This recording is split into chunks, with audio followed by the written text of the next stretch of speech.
And there you go, Helen, you have the floor. Okay.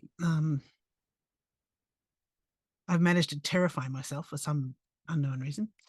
Okay. So these are my slides. Okay. They look better than Adam's because I repurposed an old slide set. Okay. Okay. So the job today is to talk about students learning to create humor.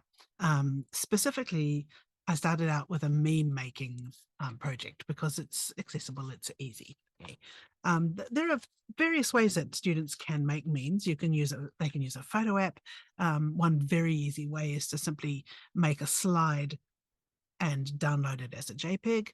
How are you going to share it? You can put it on the class LMS. You can make a shared slide show, which is actually surprisingly effective because typically a meme is a square or a sort of smartphone screen sized, leaving plenty of space for classmates to write their comments on the right-hand side of the slide.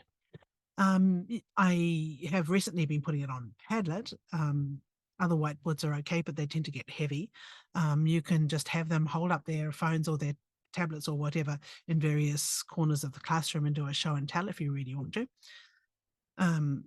Okay, now this started out as a wonderful Scooby task as we moved to hybrid teaching. And with a lot of hard work, I managed to turn it into a Benny opportunity too. Okay. So the where I came unstuck was starting with the last part, having students make a meme. Okay. And I realized later I needed to start at the beginning, unsurprisingly. Okay. So, you know, I think of the classroom mood as the kind of, the cool, nutrient-rich stream that the currents that go around Antarctica, full of nutritious krill for my student penguins to gobble up. Okay, so this is not humor. This is good humor. Okay, um, and in this are the icebergs, which have got a lot of kind of underwater, low key group humor. And then every now and then we get little bits popping up out of the ocean, the overt standalone jokes, what I think of as the takeaway humor, the stuff that you could actually separate from class and use in some other context. And there are my happy penguins playing on their iceberg. Okay. Now, moving along here. Okay. So good humor comes first. Okay. This, it's so obvious. How could I miss it? Okay. I think most people agree that we want to create a good-tempered, good-humoured classroom environment. But I noticed that when we came back to face-to-face teaching, I was putting this aspect last instead of first. I was kind of in a hurry to cover everything in class, was part of the problem. So instead of spending time on setting up memes or music or things like that as students came into class, as I used to, I was relegating it all the kind of how are you feeling today stuff to the exit um, surveys and the end of class. But no, it has to come first. So,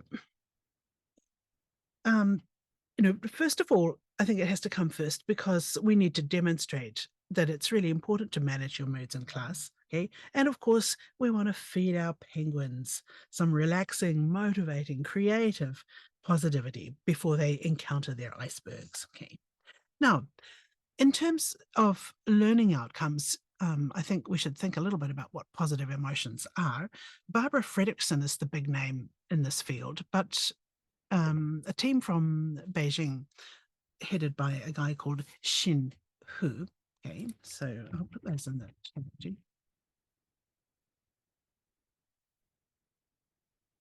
Hey, um, Barbara Fredrickson identified a whole list of disparate positive emotions because we tend to look on the big emotions. Xin Hu's team got people hooked up to EEGs, and he tried to group all of these into, bigger, more general groups. And he came up with encouragement, playfulness, harmony. And I think that those are three really useful groups to think about in classroom management. The encouragement part, that's the awe, um, the gratitude, the hope, the inspiration, the pride.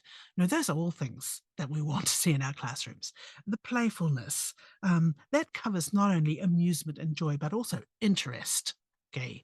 I want interest from my students. Okay? And harmony, the love, the peace, it's all good. Okay. So encouragement, playfulness, harmony, that's the mood that we want. It's not so much that I want to get good at telling jokes. It's more that I want to be ready to laugh. So here we have, helpfully obscured by the menu, okay, the general flow of low-key classroom humor. Okay. This is the stuff that a lot of research is done on. Why do we do it? It's to create group cohesion, to encourage creativity. What does this kind of humor do? Okay, there's a lot of research, and it tends to be contradictory, mainly because people don't define the kind of humor that they're talking about, or they say, we're going to research this kind of humor, and they didn't stop to check whether the people, their targets, were actually finding it funny or not. Okay. So, this kind of the dad joke stuff, it's a comforting ritual. Okay. Uh, uh, I remember one of my students, first class back in the fall semester, saying, just sort of behind my back, okay, that's what I've been missing. Hanae Sensei's black humor. But boy, it is black. Okay. But yeah, even black humor can be a comforting ritual. Okay? Learning to use humor, it's a real leader move. And that's why I think we should be teaching it to our students. It's something that's going to be useful for them in their future workplaces. It encourages trust among the group, and it also tends to increase the status of the people using it. So, let's empower our students too. Another thing that humor can do in a classroom is fail-proof people. Okay? When people are joking around, they tend to pick themselves up and dust themselves off when they make a mistake, and repair it. They don't give up. Okay?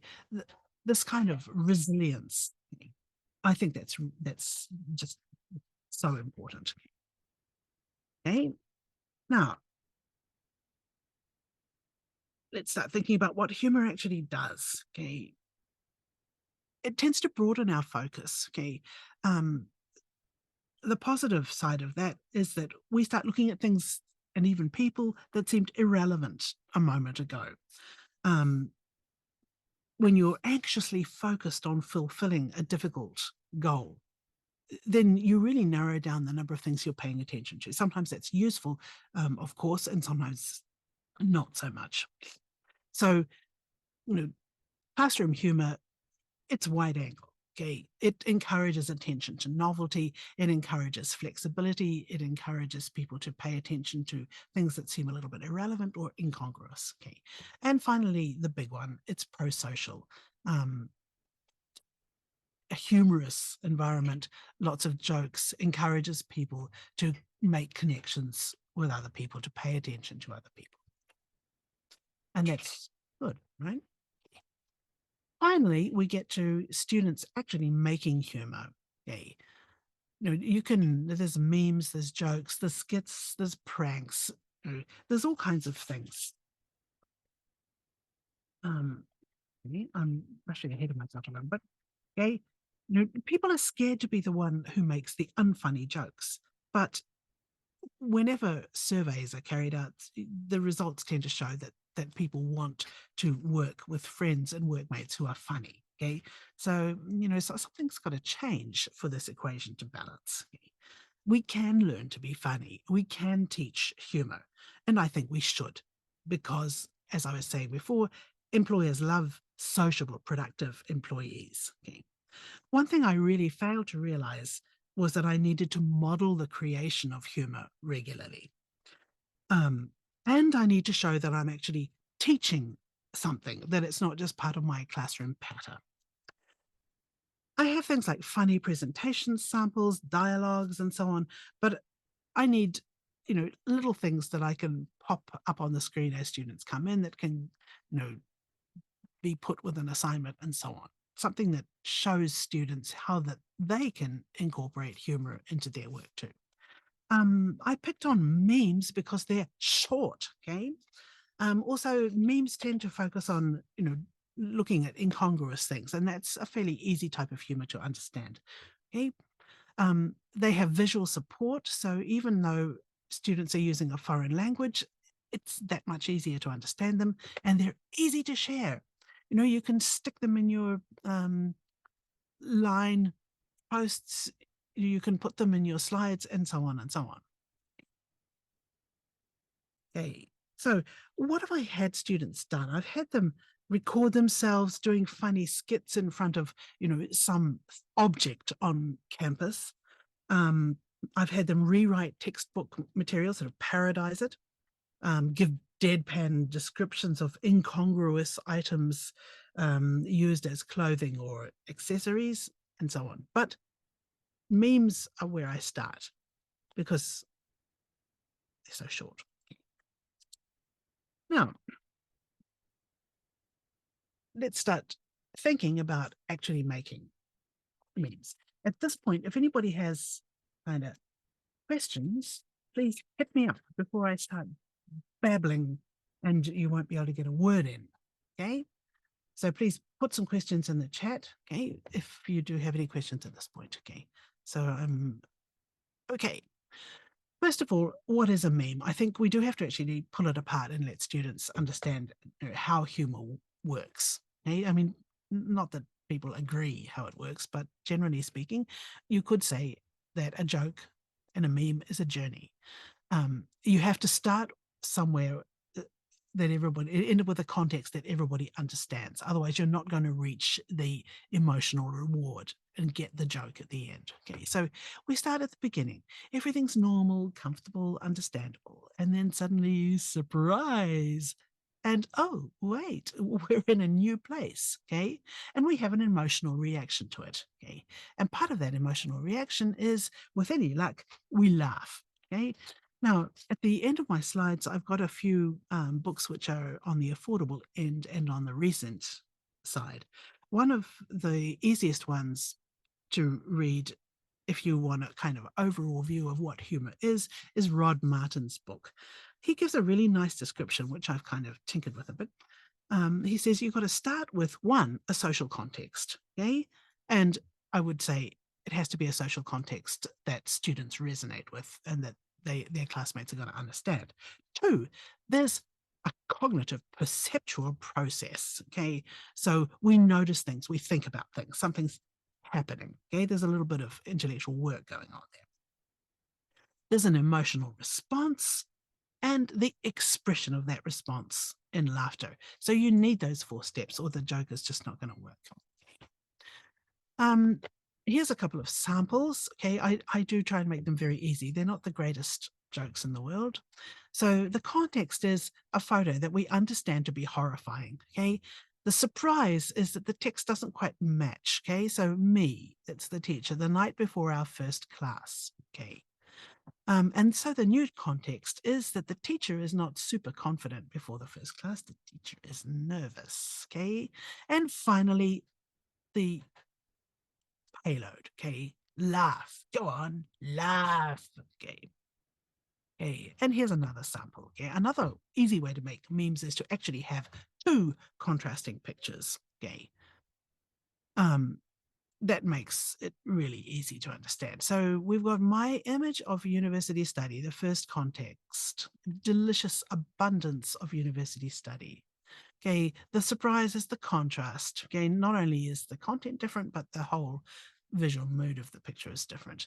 Okay, university study is disappointing, sparse, unappetizing. Okay.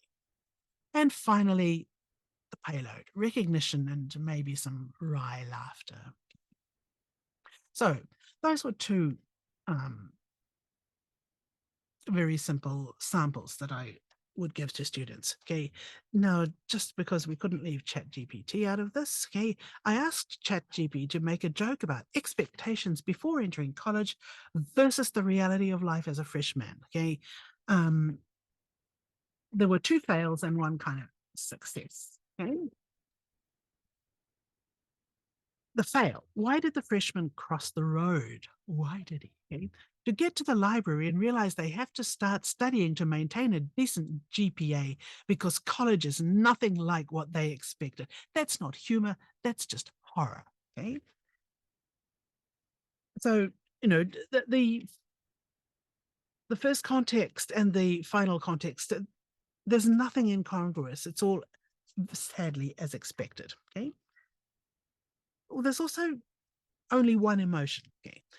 Okay, the second one, expectation. I'll be partying every night, meeting new friends, living my best life in college. Okay, it's a very clear context. We can easily imagine what's happening, and we can also easily imagine the matching emotion. Okay, having fun, happy. Okay, and the final context, reality. I'm living off ramen noodles. I have an 8 a.m. class every day, and my new friends are my textbooks. It's easy to understand. There's a clear contrast. The emotion that goes with this new context is also pretty easy to understand. So it's so easy to understand that I think it's not a bad model for students either. Now, this is one of the Benny aspects. I thought it would be interesting to have students look at some failed humor. Okay, so I picked these 2 as examples of contexts which are not familiar enough to classmates to really understand. But in fact, they were so unfamiliar, okay, that students really struggled to understand them. Okay, and I feel like the message that the students took away was that memes don't need to be funny. Fail. Okay. So yeah, modeling what I want is definitely the way to go rather than showing examples of what isn't working.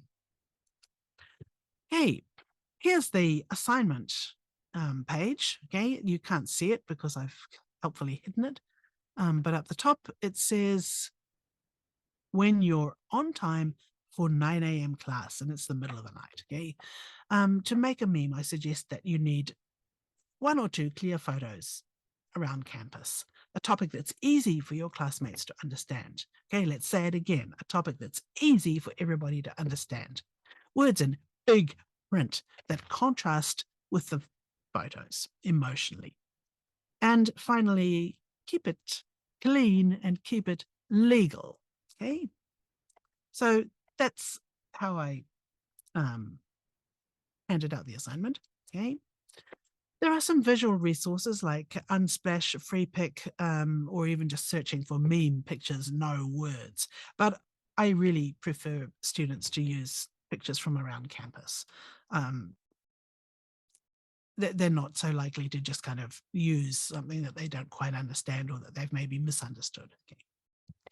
Text examples. I didn't provide enough of these. Okay. By modeling memes more frequently before we start doing them, or even as we do them, I think I could have given more models. So we've got typically the me type context, me doing something, me in a place, me at this time. The question and the stupid answer. The contrast beginning and end. When you do A but B, unexpected results. Doing A, contrast doing B. Picture shows, something, and then the consequence is unexpected. Okay, contrast between then, contrast, and now. These are all examples that I probably should have given students. I thought that they could manage, but they actually did need a bit more support with the patterns. Okay. Here are some student made memes from just recently. Okay, now the first one, it's kind of, just basically a visual joke. Okay, my credit. Oh, I dropped my credit. Okay, yeah, Well, yeah, okay. Um, students, you know, where is my body? This is the student's idea of what we think a perfect student is. Okay. The vending machine, don't sell me this stuff, sell me grades. Okay. And just pointed comments. Happiness does not exist in college. Okay. So why do we have a happiness incubation room? Um, some of those are funny. Okay. Some of them are more like a pointed comment than a real meme. But it all provoked a reaction from the students, and I think that that's probably the most important part. Okay. Helen, sorry. Yep, I know. Point us out. We're at I'm just going to 20 finish. minutes. Yep. So if you're Yes. gonna give you just a Yep. minute to just wrap her up. Yep. Um, I put some examples of things that were not really jokes, but which students commented on a lot. Okay. And if you want, I can give you these reading things. If anybody has any questions, if they put them in the chat, I could answer them later. Okay. Sorry, I've got about an hour's stuff here. Yeah, no problem. People can put in their questions to Helen and she might be able to address them within the chat.